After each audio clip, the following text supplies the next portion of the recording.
Shalom Bapak Ibu Saudara peserta Bible Study. Malam ini kita akan belajar Perjanjian Baru dari Injil Matius pasal 11 ayat 2 sampai 19. Kita akan belajar sesuai dengan perikop yang tertulis di situ. Pasal ini paralel dengan Injil Lukas pasal 7 ayat 18 sampai 35. Dalam Injil Matius pasal 11 ayat 2 sampai 6, kita membaca tentang Yohanes Pembaptis yang mengutus murid-muridnya untuk memastikan kemesiasan Yesus. Nah, apakah Yohanes Pembaptis ini meragukan kemesiasan Yesus? Tentu tidak. Karena jika kita lihat apa yang telah disaksikannya tentang Yesus dalam Yohanes pasal 1 ayat 29 sampai 34, Yohanes Pembaptis mengakui bahwa Yesus adalah anak domba Allah yang menghapus dosa dunia. Bahkan Yohanes Pembaptis menyaksikan bahwa Yesus adalah anak Allah. Dalam Injil Matius 11 ayat 3 dikatakan, lalu Yohanes Pembaptis menyuruh murid-muridnya bertanya kepadanya, "Engkaukah yang akan datang itu, atau haruskah kami menantikan orang lain?" Nah, apa maksud daripada pertanyaan ini?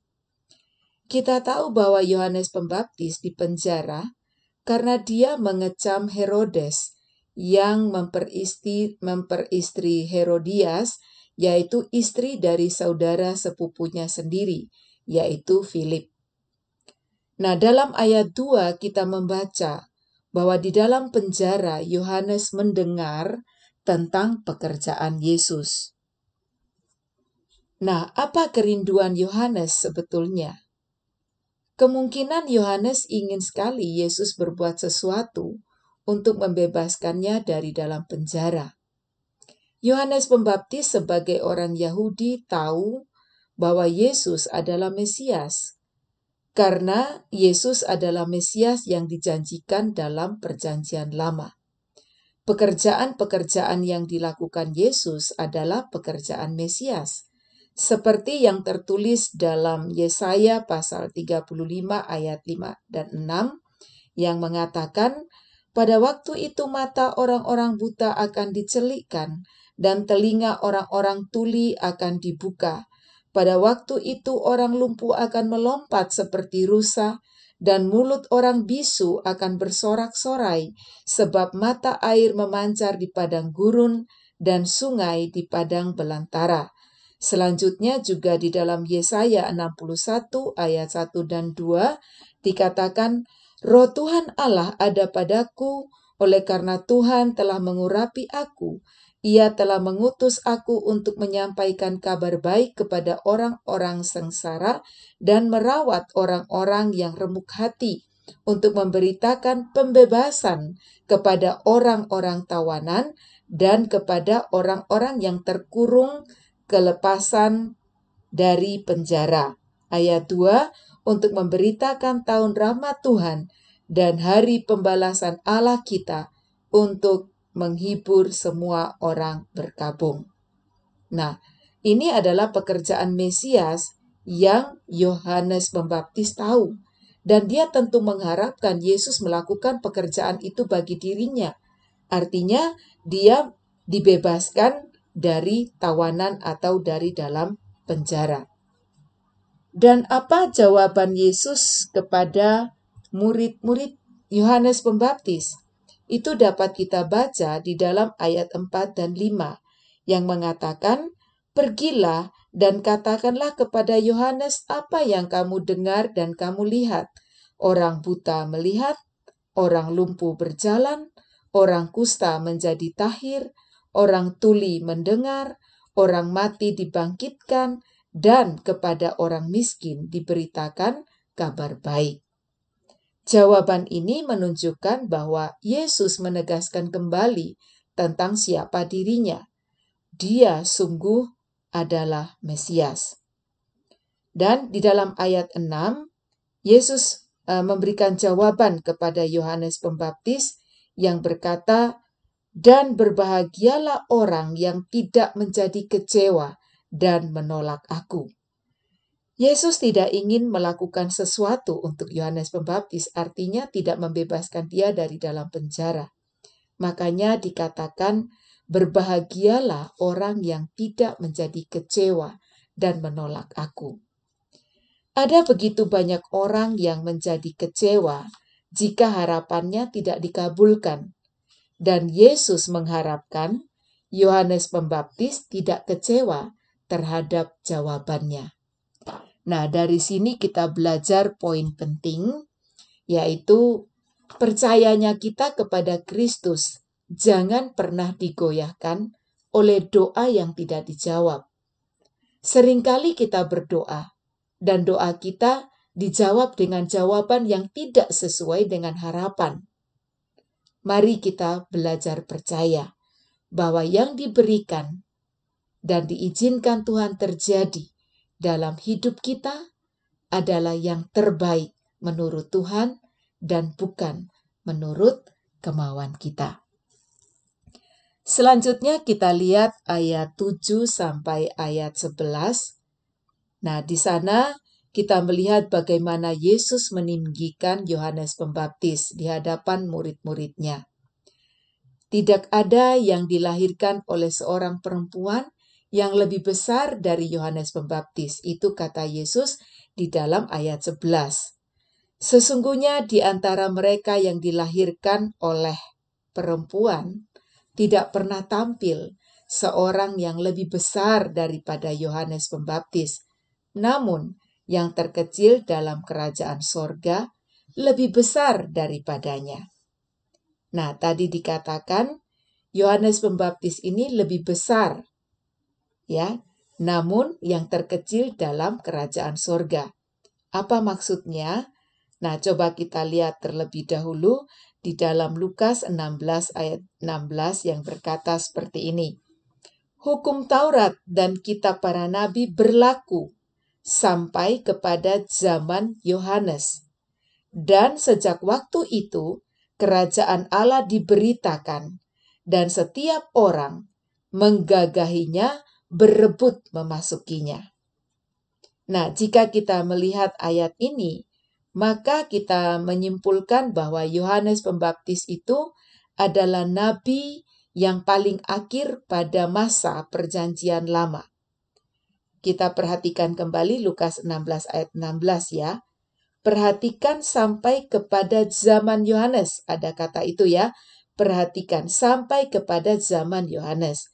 Jadi Yohanes masih digolongkan dalam Perjanjian Lama.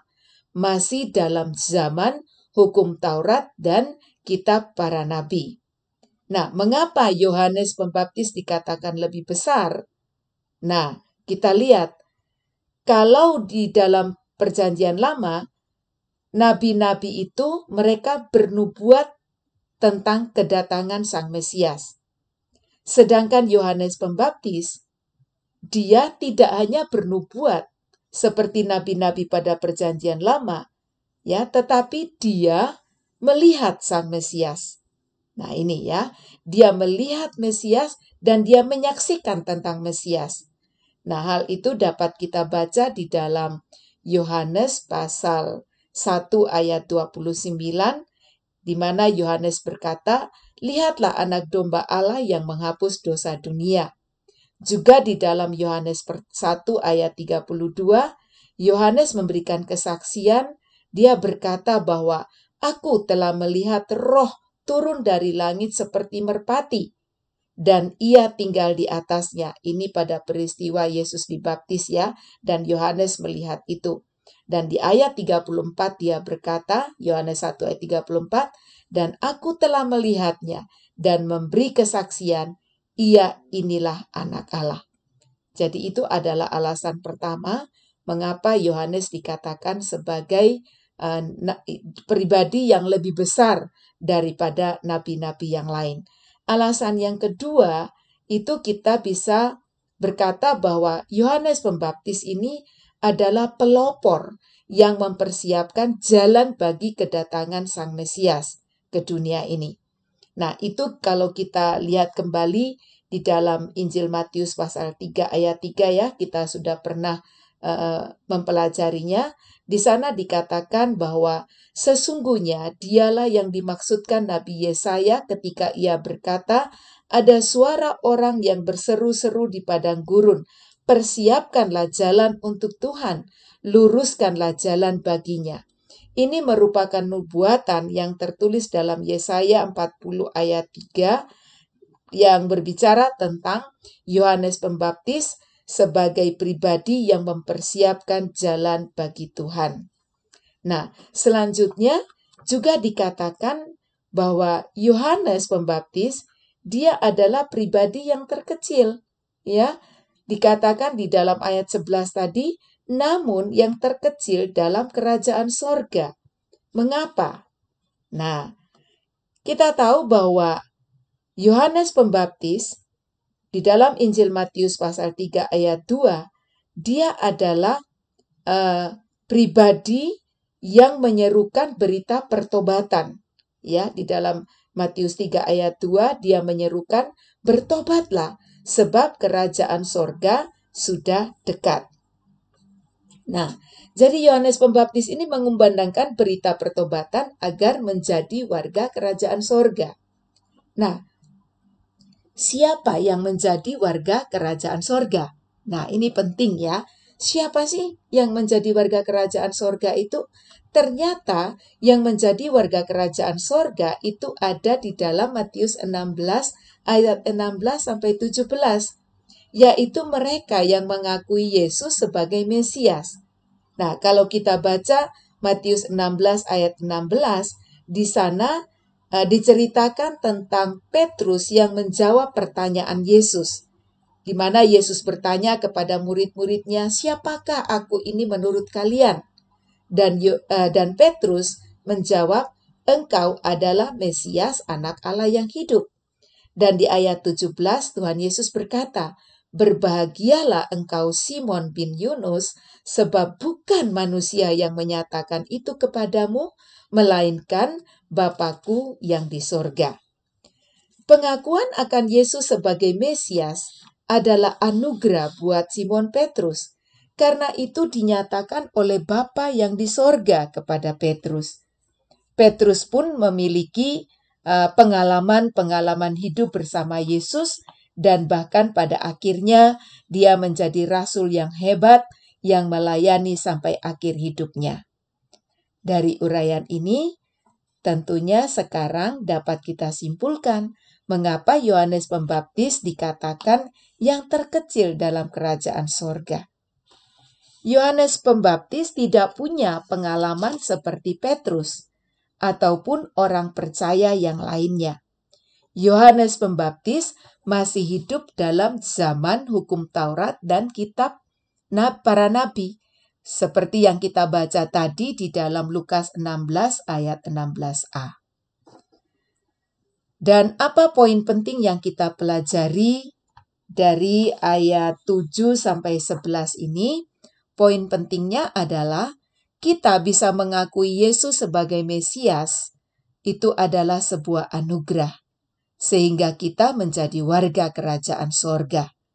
Karena itu kita harus bersyukur akan hal ini.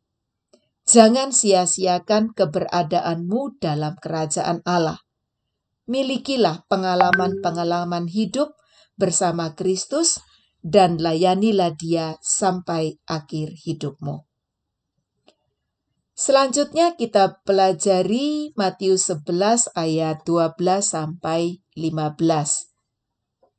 Dikatakan di dalam ayat 12 ada tulisannya yang berkata bahwa kerajaan sorga diserong dan orang yang menyerongnya mencoba menguasainya. Apa artinya ini? Artinya sejak Yohanes Pembaptis menyerukan kerajaan sorga sudah dekat, maka ada orang-orang yang merintangi, bahkan melawannya, sehingga orang sulit untuk masuk di dalamnya. Perlu usaha yang sungguh-sungguh.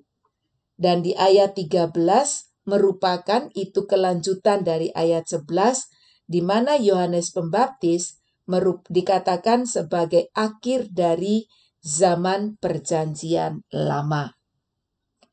Nah, dalam ayat 14, Tuhan Yesus menyatakan bahwa Yohanes Pembaptis adalah Elia yang datang, seperti yang dinubuatkan oleh Maleaki pasal 4 ayat 5 dan 6. Saya harapkan ayat-ayat yang tertulis ini Bapak Ibu membacanya ya. Saya tidak tuliskan di sini tapi saya akan bacakan. Maleaki 4 ayat 5 dan 6 dikatakan, sesungguhnya aku akan mengutus Nabi Elia kepadamu menjelang datangnya hari Tuhan yang besar dan dahsyat itu. Maka ia akan membuat hati bapa-bapa berbalik kepada anak-anaknya dan hati anak-anak kepada bapa-bapanya, supaya jangan aku datang memukul bumi sehingga musnah. Nah, yang dimaksud di sini bukan Elia yang telah terangkat ke sorga, artinya Elia secara fisik.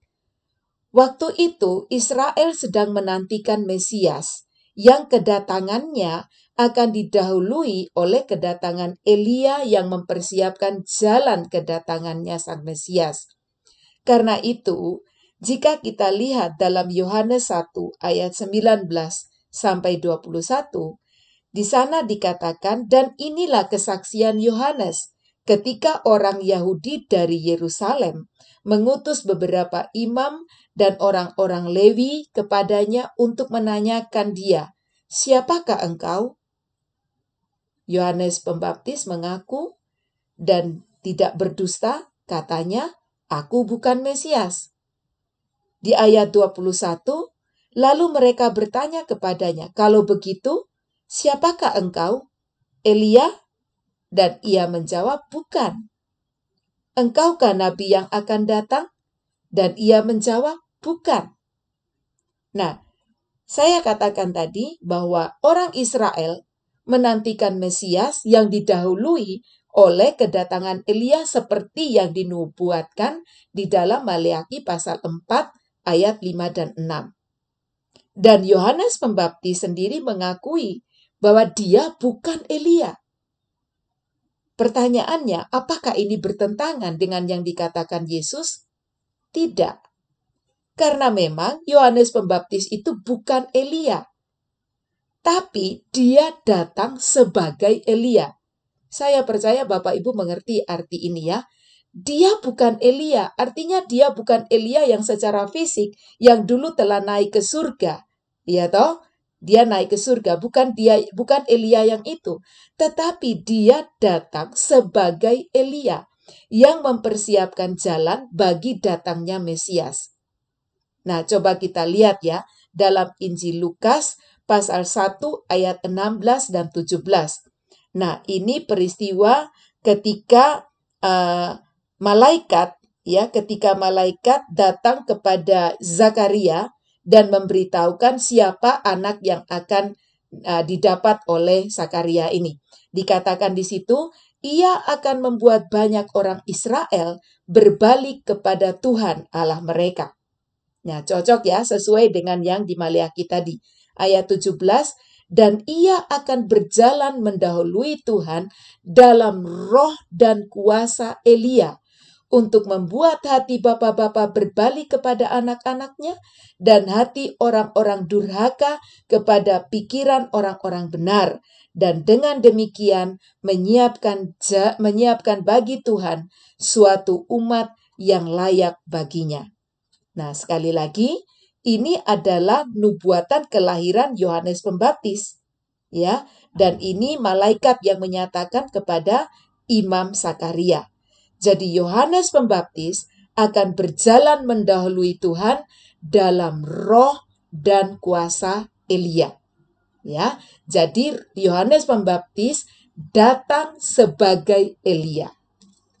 Lalu setelah peristiwa transfigurasi, murid-murid Tuhan Yesus pun bertanya, ya, dalam Injil Matius pasal 17 ayat 10 sampai 13.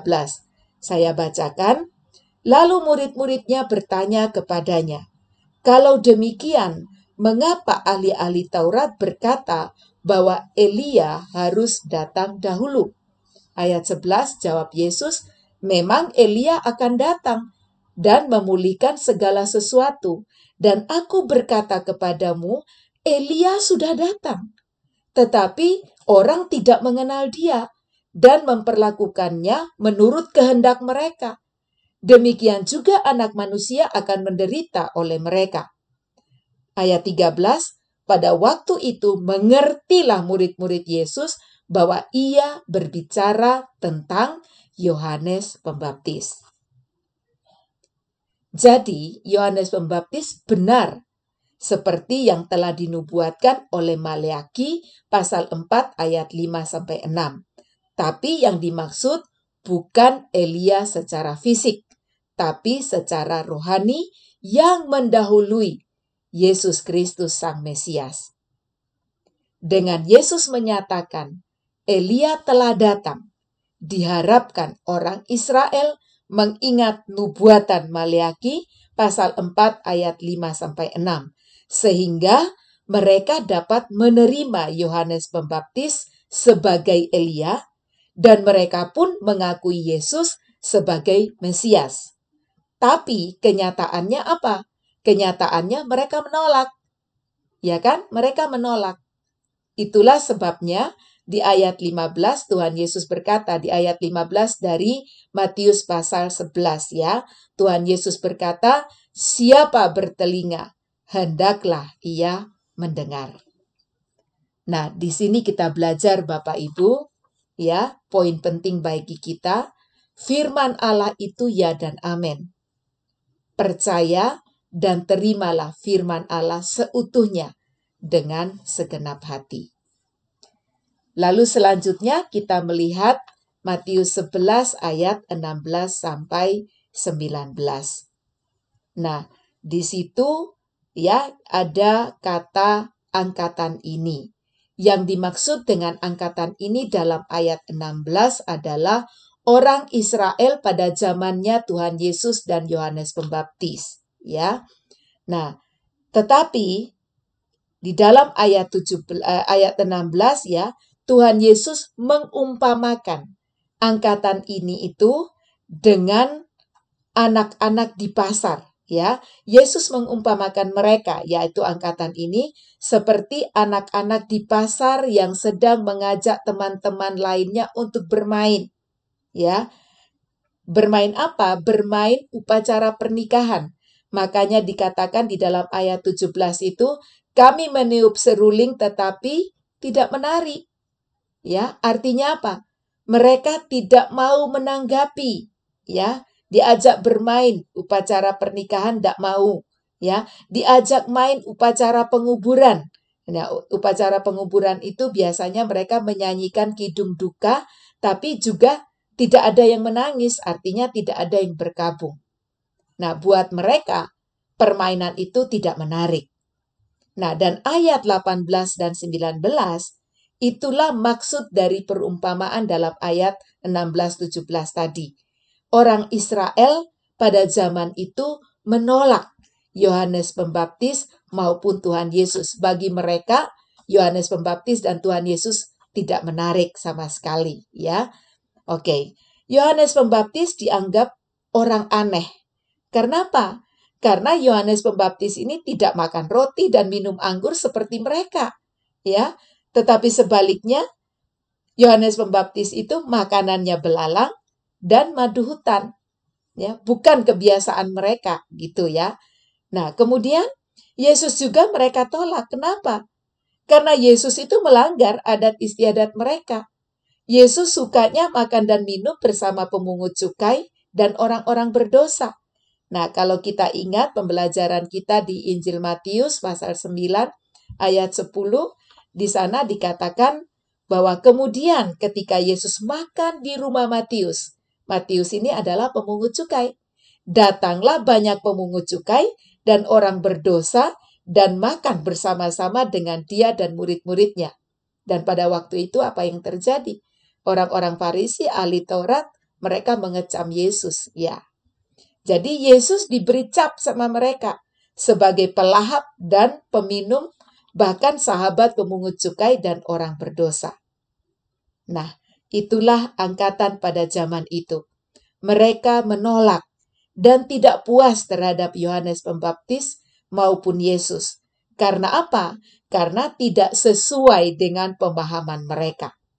Dan bahkan sampai sekarang pun kita melihat ya, banyak orang yang menolak Injil atau menolak Yesus dengan berbagai macam alasan.